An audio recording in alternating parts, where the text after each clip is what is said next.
Hello and welcome to day 10 of Natural Beauty Summit's Detox Your Lifestyle and Reset for 2022. Now, we're approaching that New Year's Eve, New Year's Day, and those resolutions, this pressure to have resolutions for the New Year's. And many of us, in fact, I'm willing to bet most of us who are making any kind of resolution, there's going to be at least one resolution in there about food and diet and health and size. And as we all know, the sad truth is, if you've been making these resolutions year after year, every year we make them, and every year the resolutions and the diets and the new practices are very, very short-lived. So what I wanted to do for this segment is talk to someone who can help us approach dieting or healthy eating in a new way. So today I'm going to be chatting with Loro-Cooley, who's a founder of Nutrition One, and we're going to be talking about how to better approach food in a more sustainable manner. And really, it's not about like a major cleanse or a big diet. This segment is all about making tiny little shifts in habit, which are totally doable, that have lasting and major effects in the long term. Without further ado, I give you Loro-Cooley.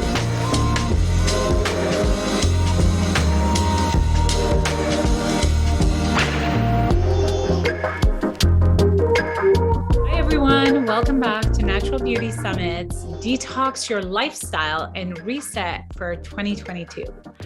I am joined here by Loro-Cooley, who is the founder of Culinary One Nutrition. And we're obviously going to be talking about food and health and food habits and nutrition. Because even though you're not thinking about it right this moment, or you may not be thinking about it in December as we go into the season of indulgence, you're definitely going to be thinking about it come January 1.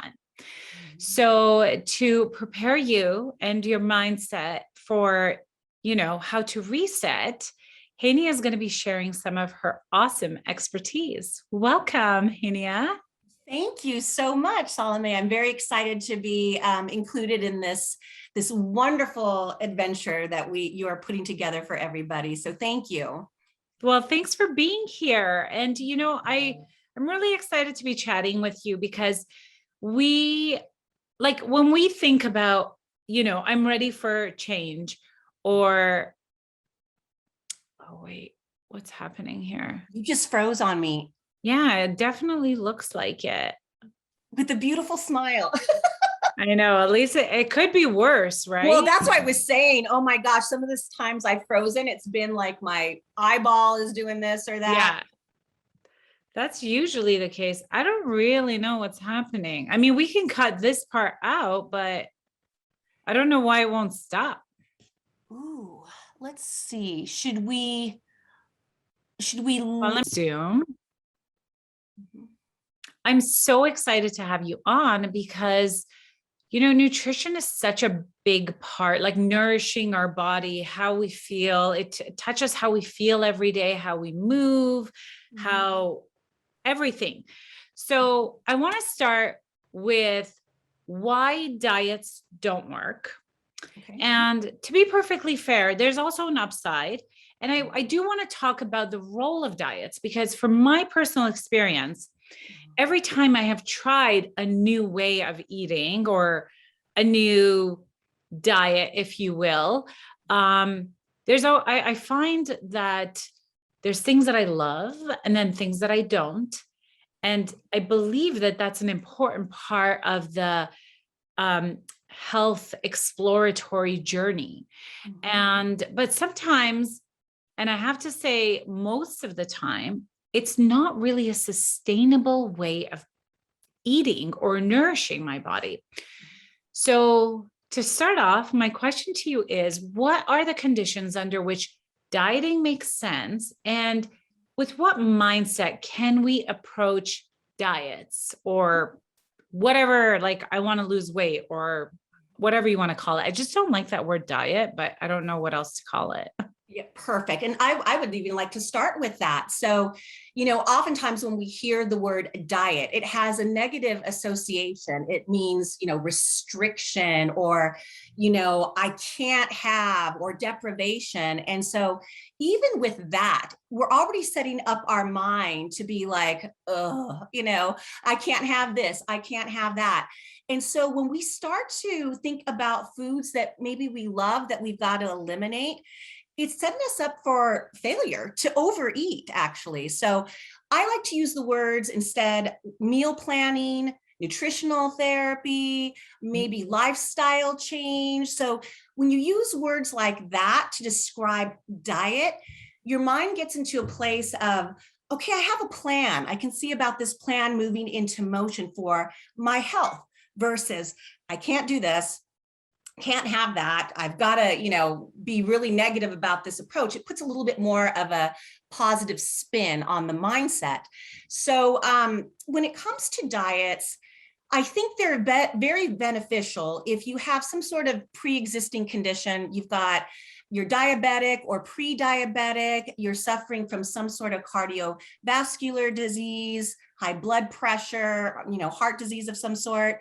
And I also think that it's very helpful if you are suffering from some sort of allergic reaction to food intolerances. So then you can look at, hey, let's look at eliminating some of these foods and figure out what's going on and what works for me. And, so that's where I think, diets are very, very important.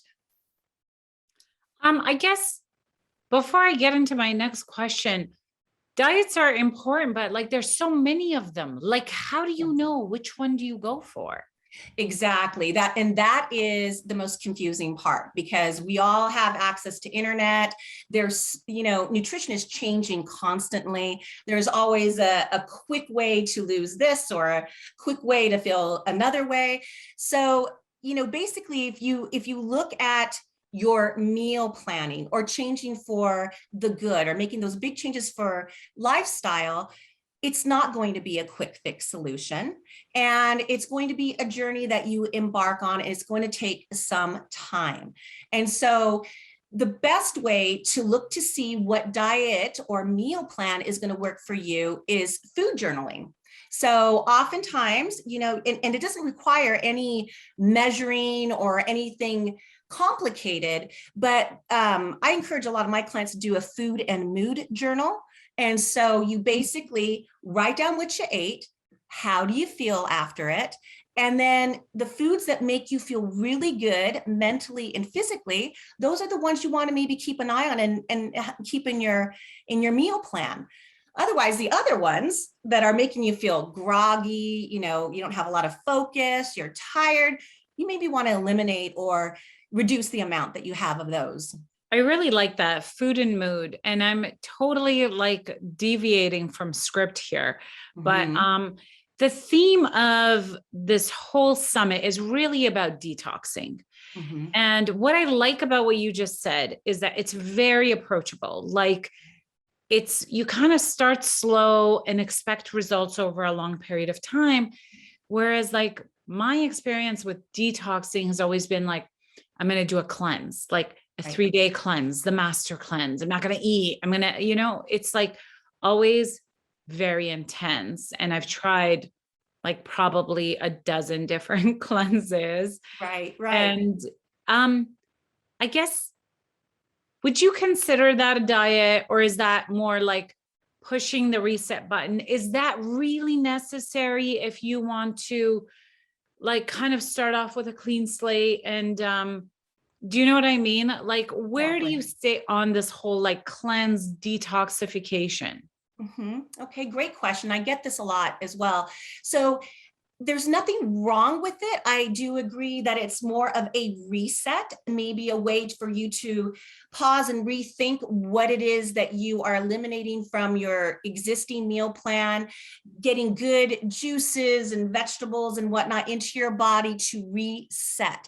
As far as sustainability, I would never say stay on that for, a long period of time. But a few days here or there isn't going to ruin your health. It might kind of just get you balanced with your gut and brain chemistry and get you prepared to start to eat a little bit better and think about your food a little bit differently. But as a means of sustainability, I would say no. And I would think you'd have to come back to a trifecta of approaches, starting with your association with food, what you think about food, your relationship with food. What are you doing physically to support your body with movement each day? And then you look into the food that you're actually having that you enjoy, that makes you feel good, both mentally and physically. So that trifecta approach is kind of the best way to look at moving forward. So, I mean, we talked about this a little bit about, being ready versus not being ready. And I think a lot of us want to be ready, but we're not necessarily ready. Do you think that doing that cleanse, like right at the beginning, like just a 3-day reset or a 5-day or a 7-day, I don't know what the right number would be, but do you think that kind of helps us prepare? Like, do you know what I mean? Because I feel like looking back, the cleanses have done really cool things for me.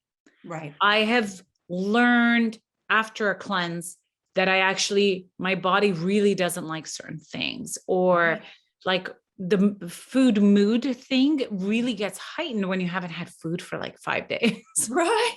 Like you really feel it. So that was really awesome. I stopped putting coffee or dairy milk or dairy in my coffee, cream, and that kind of stuff after a cleanse, because it was just so. I guess, would you recommend it as a way of becoming ready? And what length would you recommend? Okay. Which cleanse would you recommend? Right. And you kind of know a little bit about, I know it's different for everybody, and I'm kind of putting you on the spot here, but right. That's what I do. Yeah, I hear you. But you've got a little bit of the context of like me and food and my food journey and nutrition right now. So I would love to kind of get your perspective on that. Well, I do think that any cleanse that you do for maybe a short period of time, I wouldn't go any longer than 7 days, and you still want to, in that cleanse, have, a high vegetable content in your diet. You fill yourself with as much raw, colorful foods as you can. And that is very good. And then maybe you would start to look at some areas that you are looking at exploring of removing from your diet that you are comfortable with, that you think is going to be sustainable for you. Like, I like what you said, and this is something that I see a lot of my clients do, is they start to remove the dairy. They start to remove or explore non-dairy options. And even that little change, somewhat of a little bit of an elimination diet, is profound.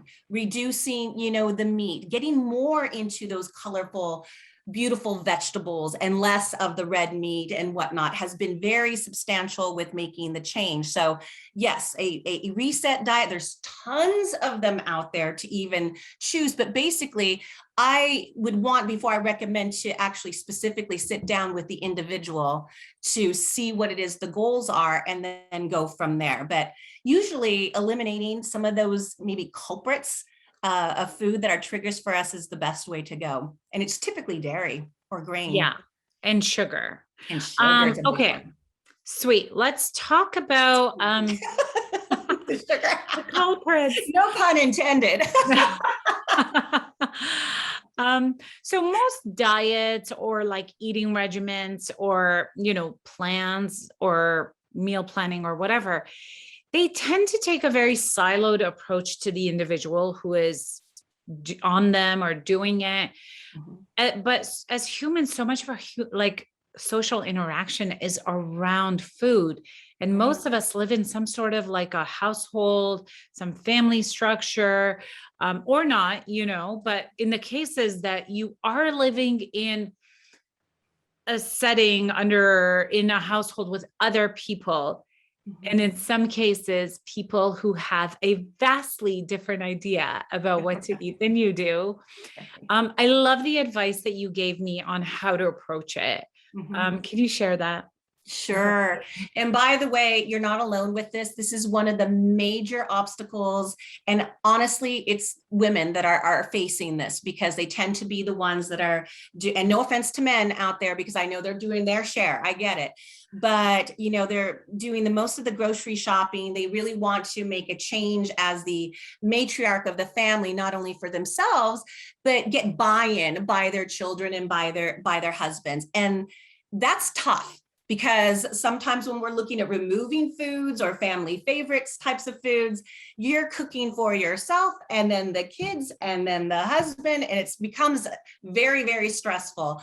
So one approach, and if we think about, I want to touch on what you said about family interaction, being surrounded socially with food and how it really means a lot to us. It's culturally ingrained and just how we as people interact.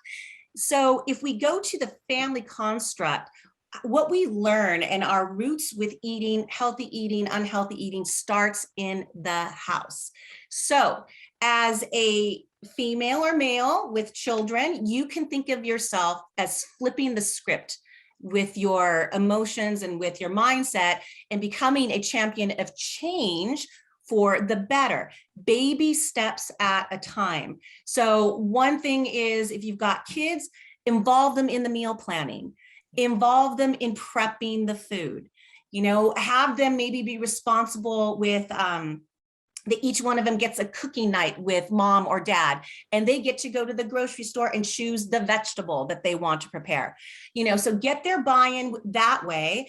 Another great way is to grow a garden if you can, and get the kids used to seeing how their fruits and vegetables starts from seed. Let them plant it, let them get their hands dirty.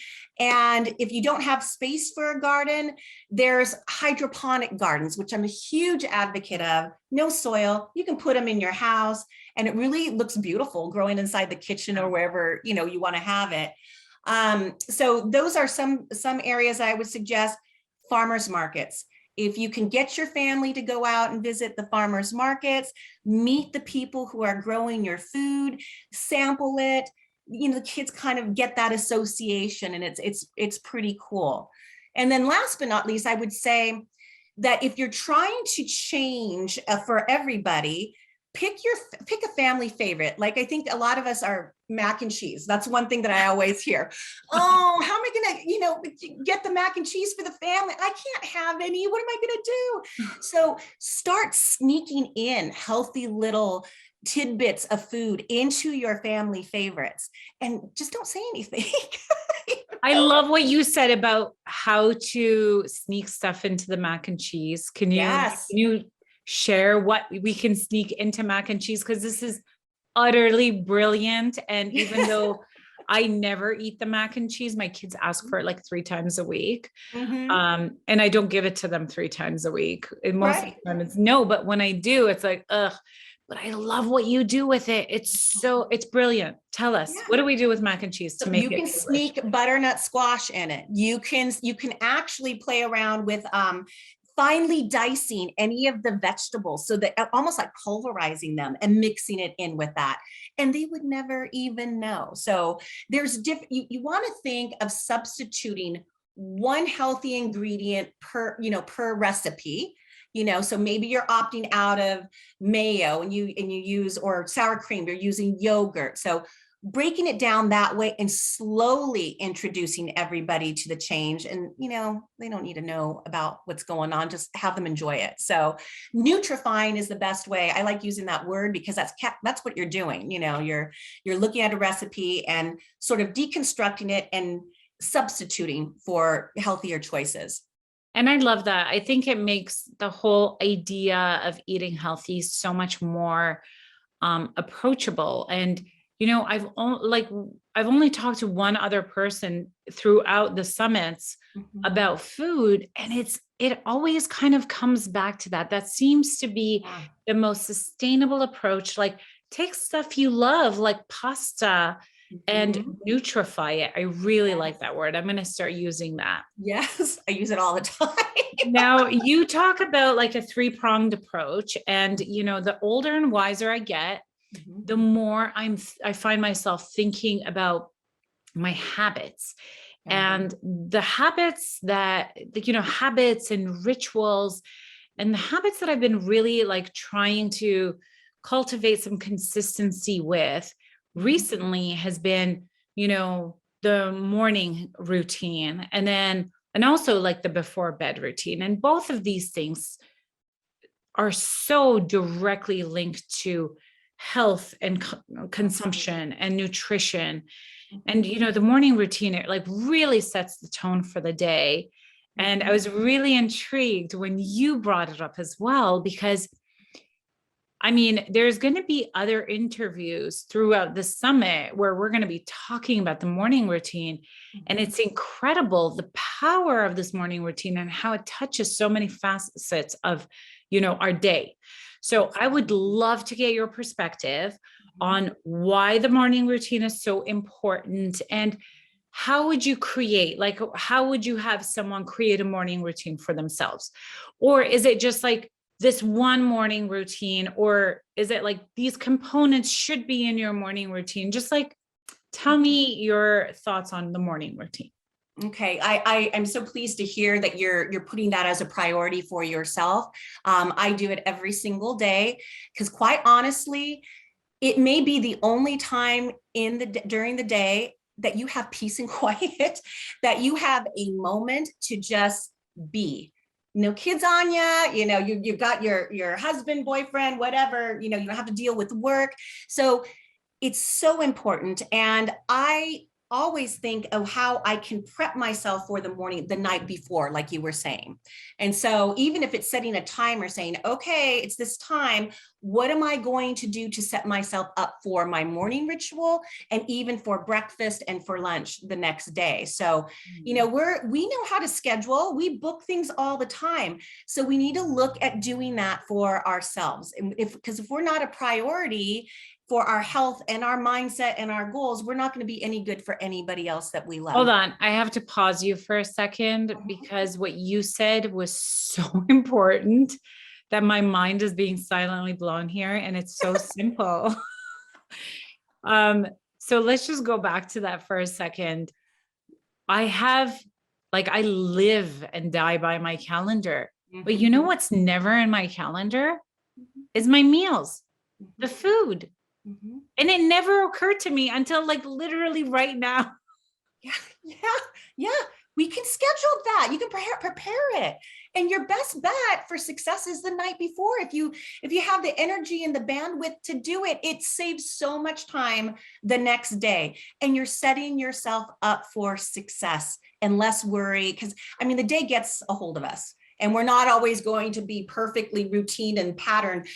Things are coming at us left and right. So, this gives us a jump start to putting us as a priority with nutrition and whatnot. So I think even like thinking about it, even if you don't put it in your calendar, now I'm thinking I got to get on my calendar because, we went into a crazy week of production in my business. And it was like way out of the ordinary, and it just meant longer hours for everybody. And that week I stopped at McDonald's 3 times. Do you know how often I stop at McDonald's? Never. But it was like desperate times. I'm like, oh my God, I'm like driving to work. I realized, I didn't eat breakfast. I'm not going to have time to eat lunch. So I need to grab something now. And I lie to myself and pretend that McDonald's like breakfast sandwiches are like better than like the Big Mac. I don't know if it's true, but it feels like it might be. But like 3 times, and just thinking about it, and like it takes like 2 minutes to just grab something like semi-healthy. And then I'd come home and I'd feel bad because I see all this like beautiful, nutritious food that we have. Mhm. But I stopped at McDonald's. No offense, McDonald's. Right, We all exactly. love you. We need you. Maybe not 3 times a week, but Right, right.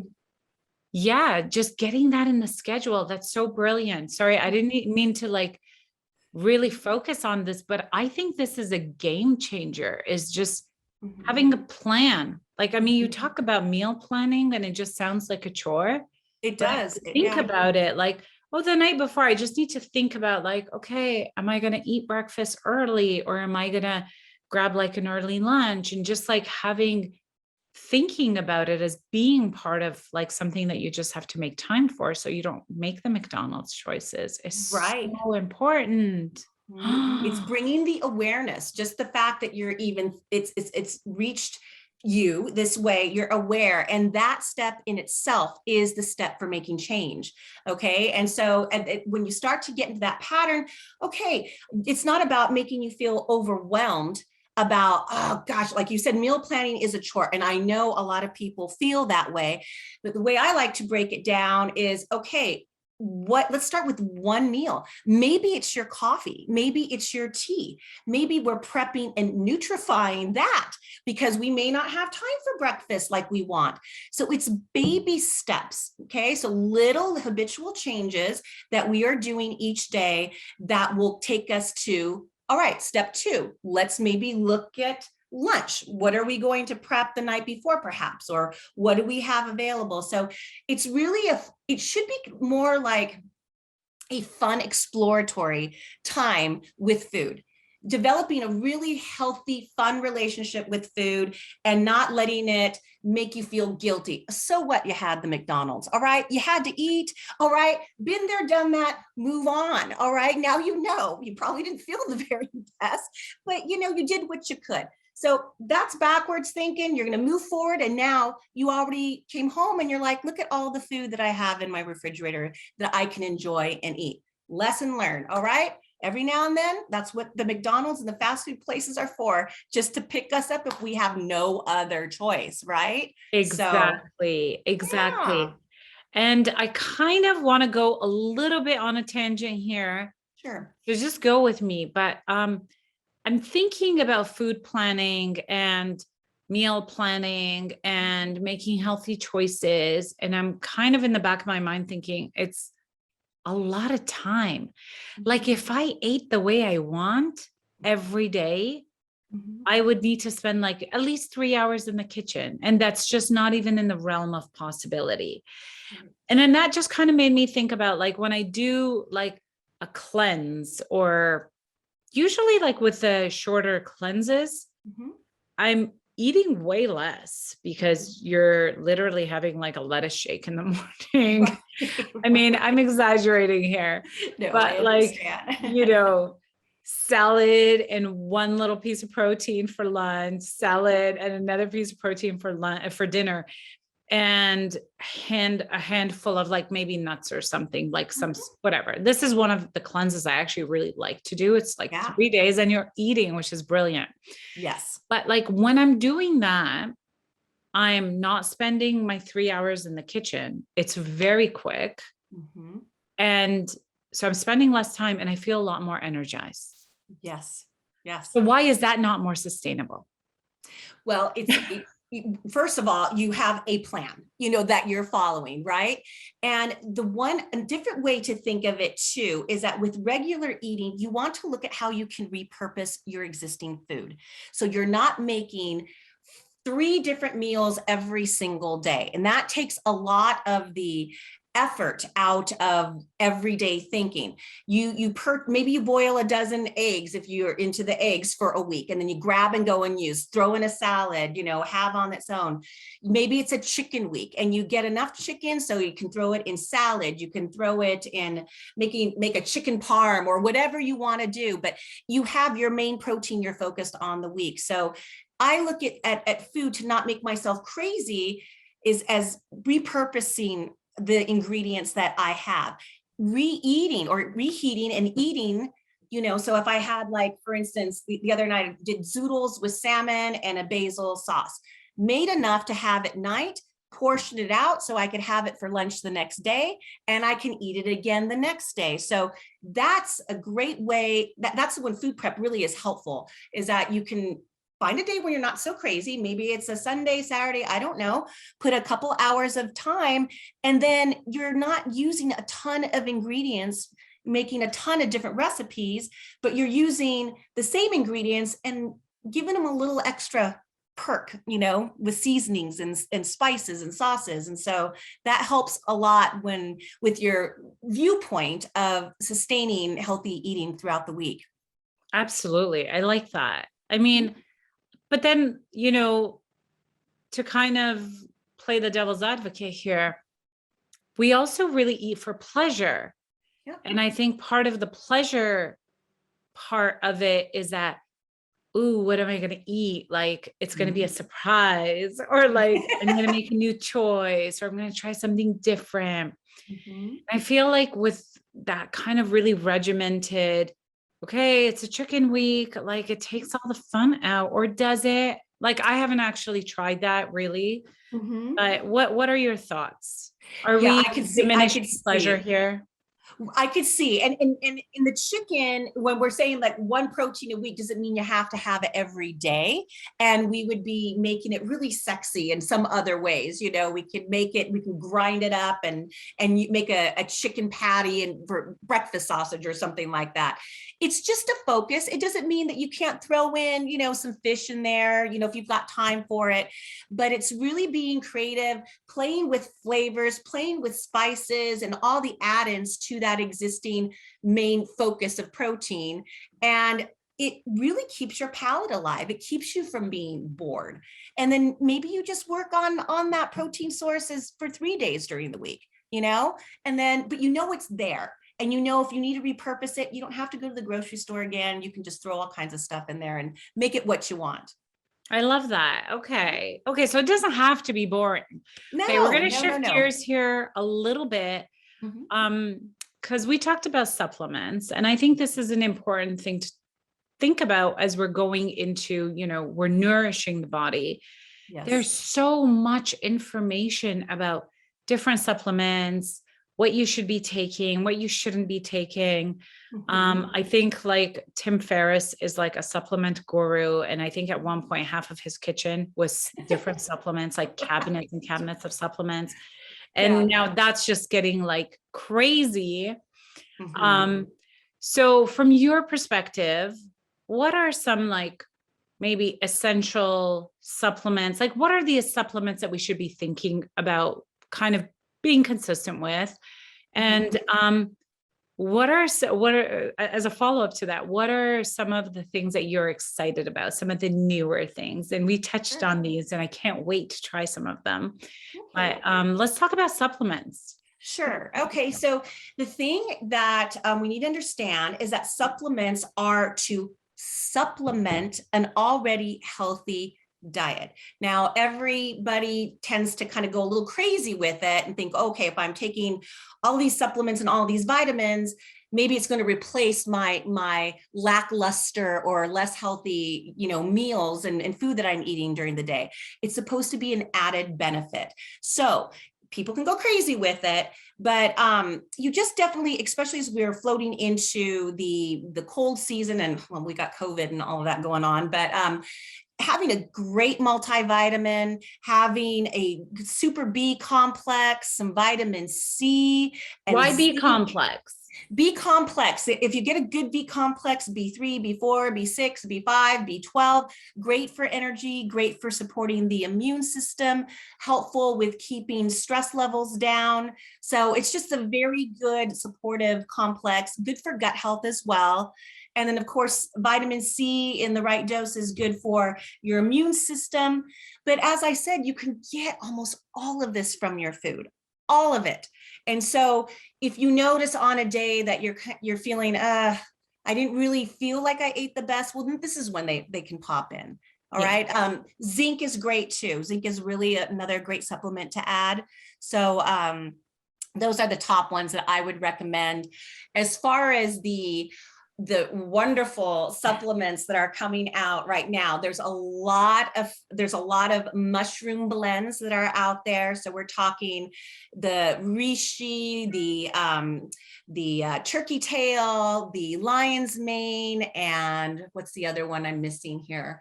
I think I touched all of those, but they're making blends. There's blends out there, and OM is one of the brands, and they're superfood blends, and you can mix them in yogurt, throw them in smoothies. You can mix them in coffee and just blend them up. Oh my gosh, they're fantastic for inflammation, for bloating, for brain health, gut health, supporting the immune system. So those are popping up everywhere, and so you can buy little packets and float them in, like I said, your coffee or tea, use them in smoothies, as I mentioned. So those are really up and coming. I love those. There's also a lot of movement towards infusing botanical waters and making antioxidant supplements in a water type form or carbonated type form. Mm-hmm. So they have like ashwagandha, vitamin C, vitamin B, L-theanine, GABA, you name it. It's all in these drinks. So I find these are really helpful, especially if you are not a water drinker and you're not maybe the best at hydrating. Well, this is a great way to hydrate and get a little extra, umph of vitamin and supplement support for calming, stress, anxiety, and immune support and gut health. So, and don't we all need that right now with the holidays? Absolutely. We all need all the stress support we can handle. I have heard really incredible things. I've read some really cool stuff on turkey tail. Mm-hmm. And I was sort of like, I haven't known how to approach it. Mm-hmm. Like, do you take the supplements? Do you take some like ground up form of it? Like, what would you recommend for someone who is looking at exploring turkey tail? Turkey tail. The first thing I would say, as sort of a disclaimer, that when you are starting to explore these adaptogenic herbs, which is nature's herbal pharmaceutical lovelies, is what I like to call them, because they're just wonderful.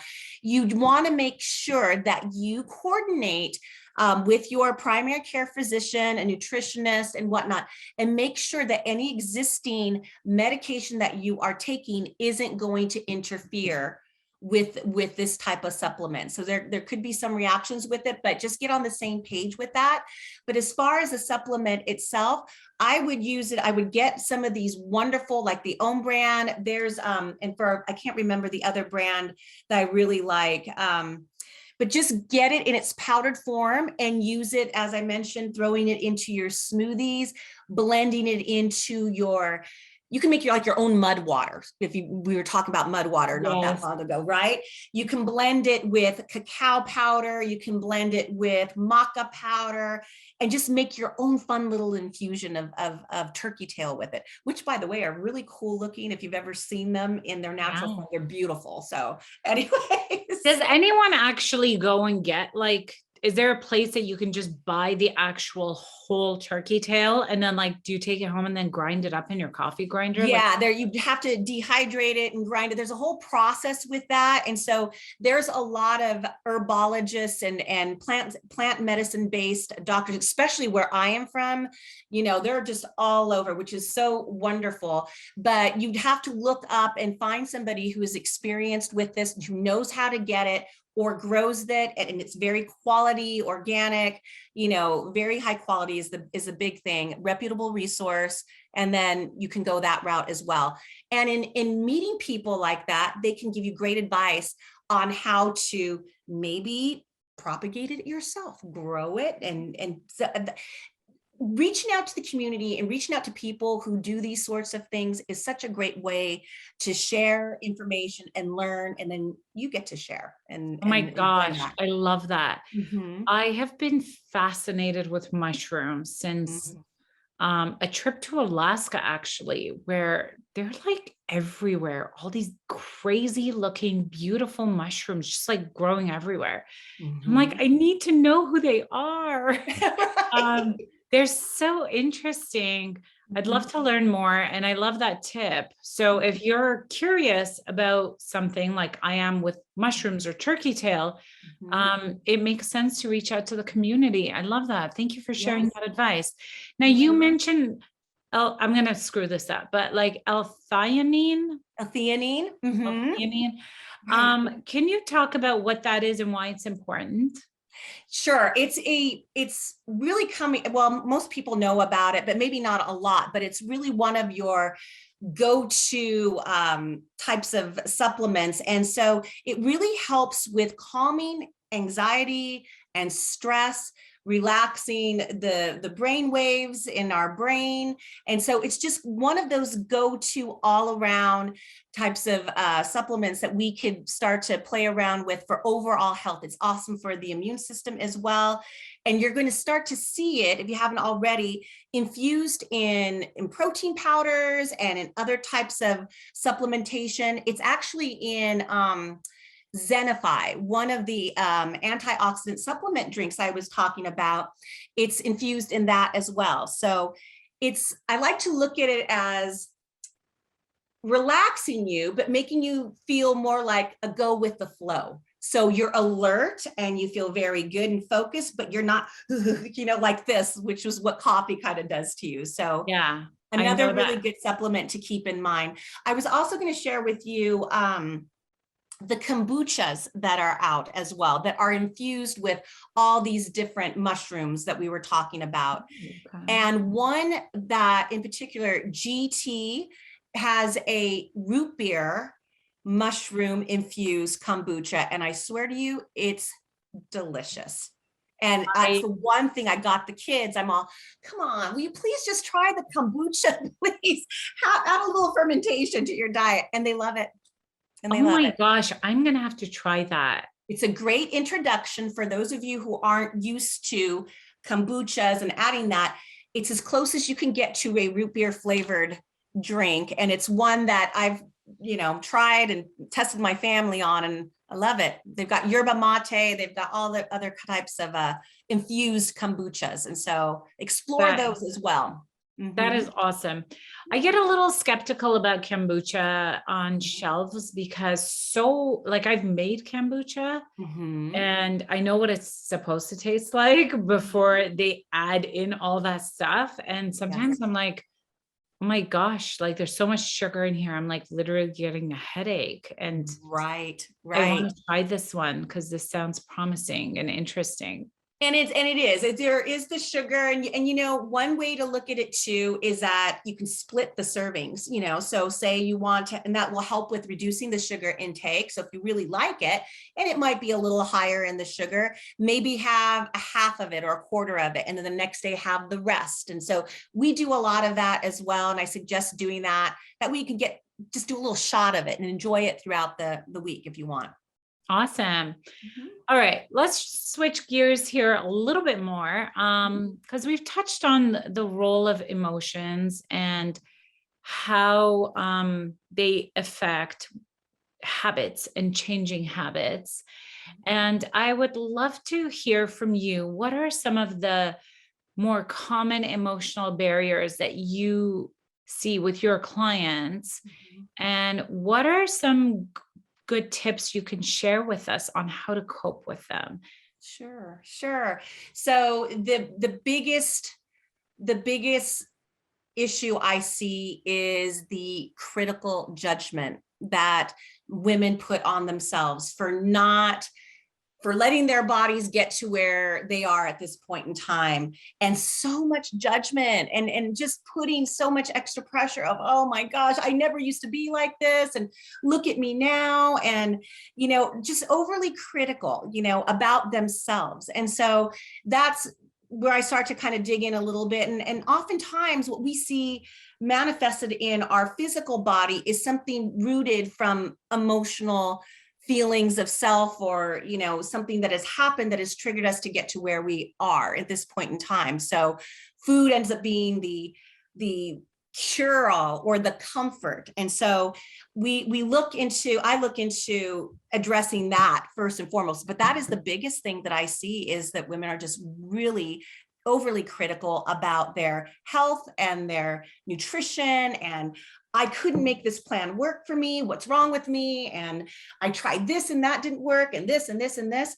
So really what we need to do is change what's going on in here and realize that there is no quick fix solution for health and nutrition. There's none at all. I mean, we want to look at daily steps and daily changes, small ones that we can take every single day and go with it. I mean, if it takes about 21 days for a habit to stick. So let's, we think about little manageable things that we can do each day that we feel successful about, and breaking down this large, whole of what we are supposed to be doing nutritionally and with health, and what little tidbit will work for me in my lifestyle, in my reality, that will make me feel, okay, I get this, I'm so sorry. Why are you here?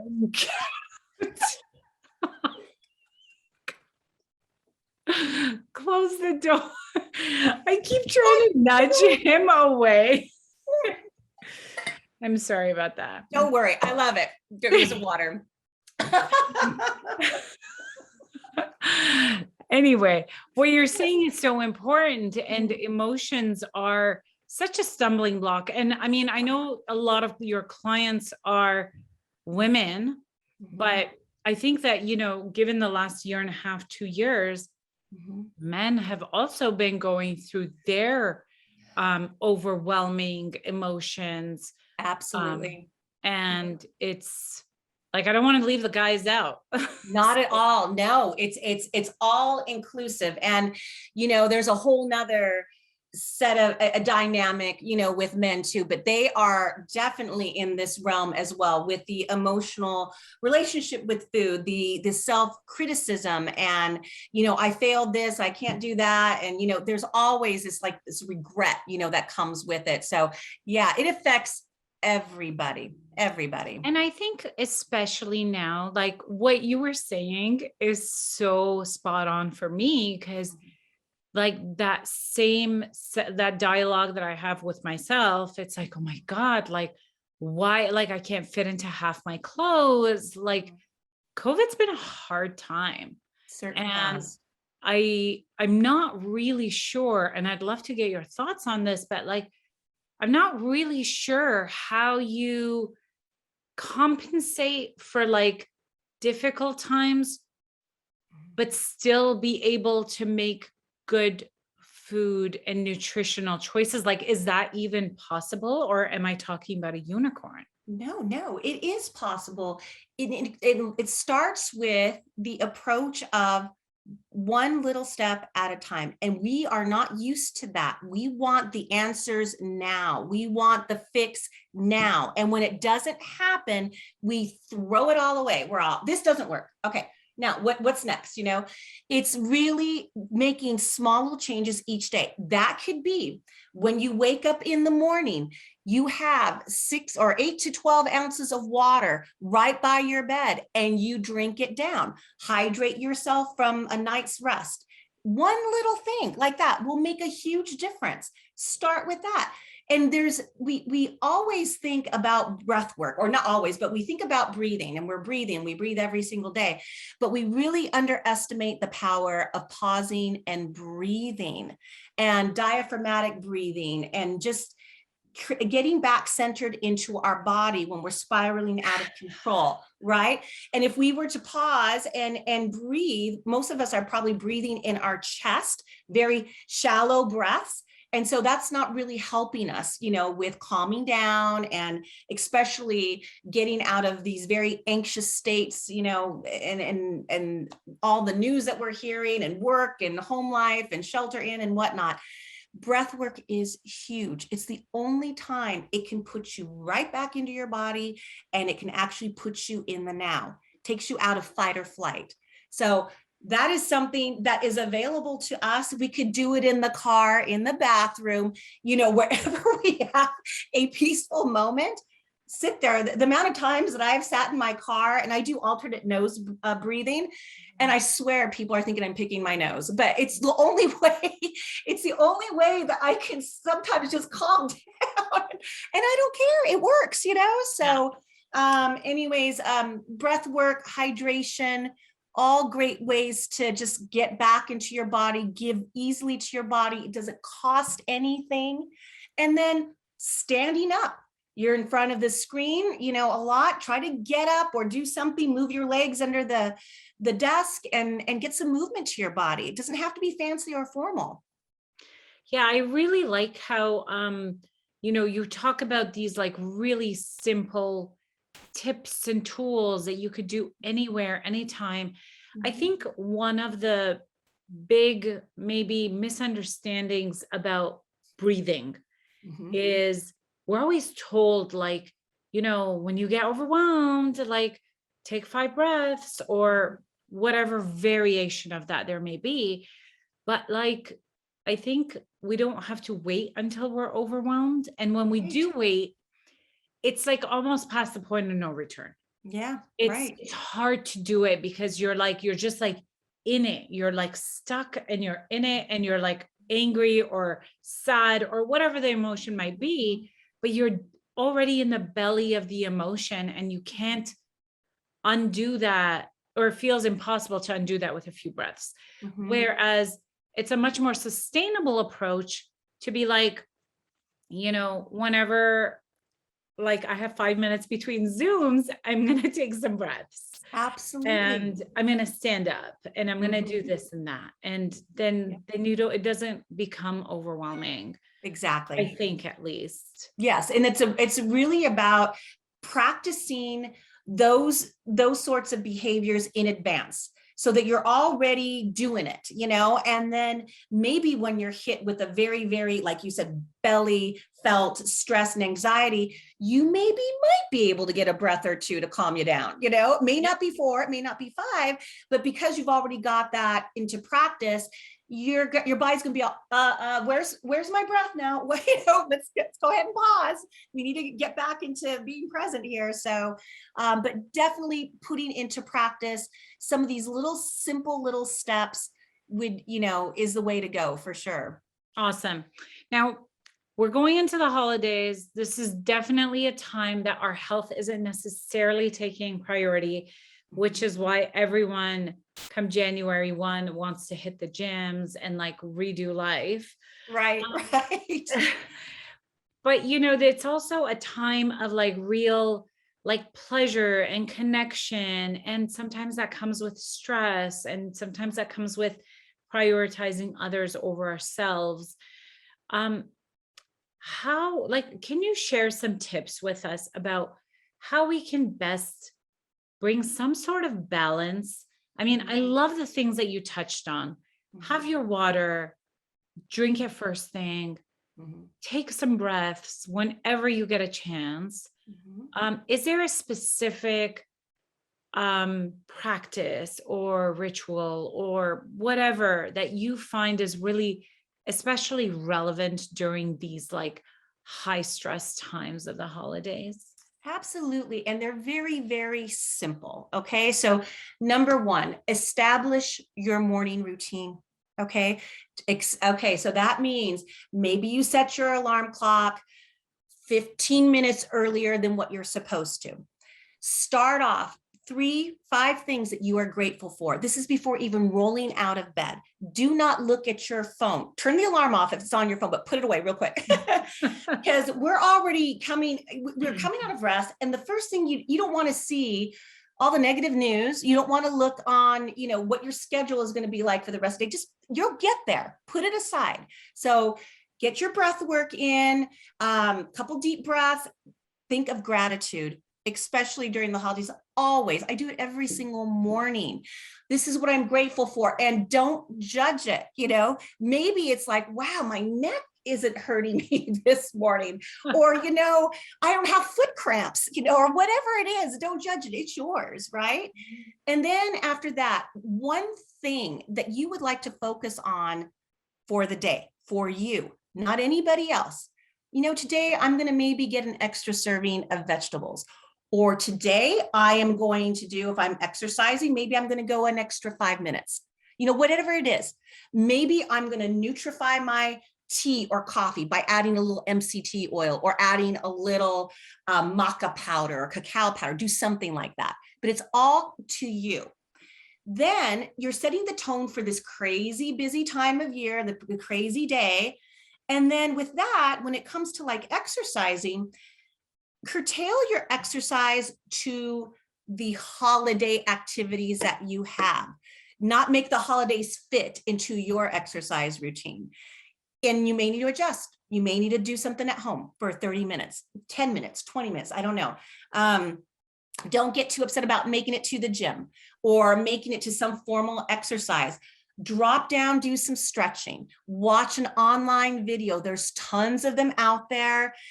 Maybe tune into a breathing network, a meditation network, but do something to fit into. Wait, what kind of online video are you talking about? Because when I think of online video, I think about all the YouTube stuff I don't want my kids to see. So Right.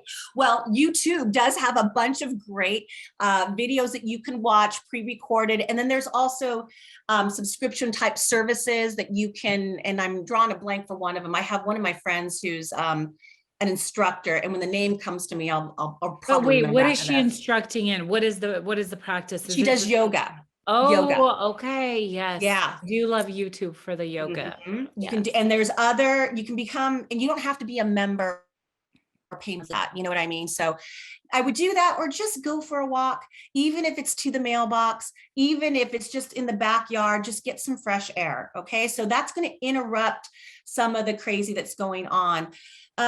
With eating, I would say that you want to watch the portion sizes, but my gosh, we're in the holidays because this is when all these beautiful foods are out, the foods that we love with. Enjoy like a smorgasbord, have a little bit of everything and savor every bite. Don't tell yourself no, because guess what? You're going to go and overeat something else that you don't want to later.